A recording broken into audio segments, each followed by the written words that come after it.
ফুটিয়াটো ডাঙৰ বস্তু এটা, সেইটো কি হয়? সাংঘাতিক বস্তু সেইটো। সেইটোৱে সদায় ছোৱালী মানুহ মাইকী মানুহৰ লগত সদায় সম্ভোগ কৰিবৰ কাৰণে আহে ৰাতিকে। আজিহে শুনি গম পালো। ৰাতিকে খোৱাৰ লগে লগে মানে ডিষ্টাৰ্ব দিয়ে বেয়া কৰি পেলাই মানে মাইকী মানুহজনীক। বেয়া জেগাত ধৰে, বেয়া এনেকুৱা কৰিব বিচাৰে আচলতে। সেইটো হৈছে মানে যোনবিলাক বাচ্ছা মৰে, সৰুতে মৰি যায় যে, আজিকালি যে এবৰ্চন কৰে বাচ্ছাবিলাক যে মৰে, সেইবিলাক আত্মাবিলাক ক'ত যাব? সেইবিলাকে 1.5 ফুটীয়া হৈ যায়। আৰু সেই 1.5 ফুটীয়া আহি পেলাই গোটেই অশান্তিখন কৰে। মানুহৰ মিছকেৰেজেছ কৰায়, মানুহৰ এবৰ্চন কৰায়, এইবিলাক বস্তু। আৰু এইবিলাক কি কথা কৈ আছে জানে? মানুহৰ মিছকেৰেজ যে হয়, গৰ্ভপাত হয়, সেয়া 1.5 ফুটীয়াৰ কাৰণে হয়। ৰাতি আহে 1.5 ফুটীয়া। মানে ছায়েন্স, ডক্তৰ এইবোৰ চব গুলি মাৰক আৰু।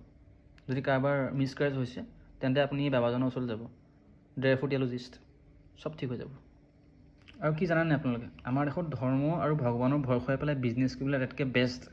পলিটিক্সটো আছেই বাৰু, আৰু তাৰপিছত এনেকৈ পডকাষ্ট চেনেলবোৰ, এনেকৈ বাবা টাইপ মানুহ মাতি আনিব, তাৰপিছত জ্ঞান দি থাকিব ভূতৰ ওপৰত, পিশাচৰ ওপৰত, নতুনকৈ আহিলে মাৰ্কেটত 1.5 ফুটীয়া এইবোৰ।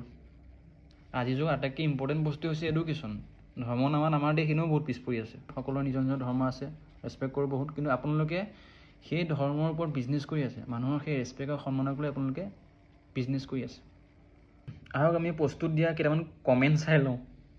এইজনক কোনোবাই ক্লাছ 8ৰ ছায়েন্সখন দেখুৱাওক।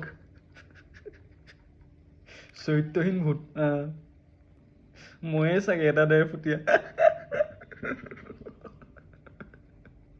কৈ থকাটো 1.5 ফুটীয়া যেন পাইছোঁ। दिन में बौठाकुर IAS कोचिंग एकेडमी का बिजनेस और रात को जयमा उगलामुखी का बिजनेस।